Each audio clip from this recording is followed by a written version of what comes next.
Today we're going to talk about fear. John Cottrell here from breakthroughleadership.co.uk. Yeah, fear is one of the big five negative emotions. Let's share a few interesting little things that you may or you may not know. We'll start with a group that makes me laugh. I probably shouldn't laugh, that's probably uncharitable, but I'm a human like everybody else. I've got my own foibles and idiosyncrasies. So let's talk about gym bunnies. And these are the lads that like to go down the gym and pump up the big muscles. And you might think, oh, they're just really keen on being fit. But actually, having worked with a few of them, I would say actually the dominant drive is actually a fear. And the fear is of being inadequate. And that fear of being inadequate causes the man to put on the mask. I'm sure Freud would have some things to say about that. But essentially, the muscles are effectively a mask, and that mask is about fear. Yeah, men cannot be seen to be fearful socially, so they put the mask on. So I would say someone that is over-muscled, I would be thinking that person is probably not as stable as they look. I would be looking to experience maybe things with that person first to understand how stable they are, or are they driven by their own insecurities. That's not saying all people are like that, but a significant number are. And knowing people who work in that sector, there's a lot of boys in men's bodies, and these people are not healthy for society. So we need to help heal these young men and help them become fully resolved, and that way play a more positive role in societies than become narcissists looking in the mirror and pumping themselves up on a daily basis. So that's one group, a slightly strange group to start with, fear, but that is the main driver, whether they would like to accept that or not. Another strange group for fear is the therapists.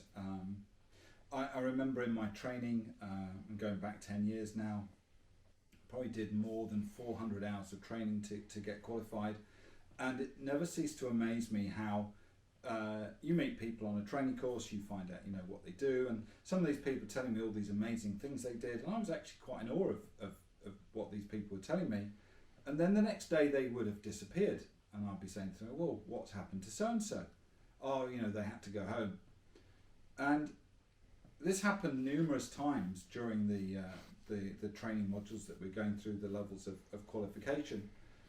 And I came to understand that actually a lot of these people were therapists of one kind or another, and actually despite their professed desire to help others, actually they really needed help themselves. And the trouble was that most of them were scared of getting it, and they were too scared to deal with their own challenges.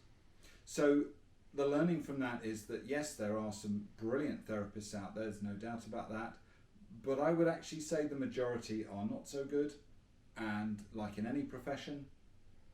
So it really pays you to seek out the right kind of person by reputation, and remember the risk of being treated by someone with more emotional problems than you have is that you will end up with the same problems that they have if you're not careful by process of imprinting and modelling and taking advice which actually is counterproductive. So it's really important that you find out, if I've got a fearful therapist, this is probably not the right person for me. The next one, probably back to men again. Quite often men get angry as a mask of fear. So we had the gym bunnies doing the muscle building. Another reason or another indicator of fear can be anger. Quite a few men get angry. You see the road rage and some other stuff, and actually most of this is driven by a fear of inadequacy. It's not really something that, if you actually calm down and say, really, is this something really worth getting angry about? Most rational people say, well, no, of course it isn't. But that rage comes from this feeling of powerlessness and inadequacy. And the more troubles we have in society economically, the more difficult things are, then the more you're going to see inadequacy coming out as people being angry because of that feeling of powerless. Economically, they can't fulfill the role that they perceive that they should, and so that causes them to be fearful. Might be fearful of job loss, fearful of not bringing home enough money for the family, and of course then that starts to make people angry.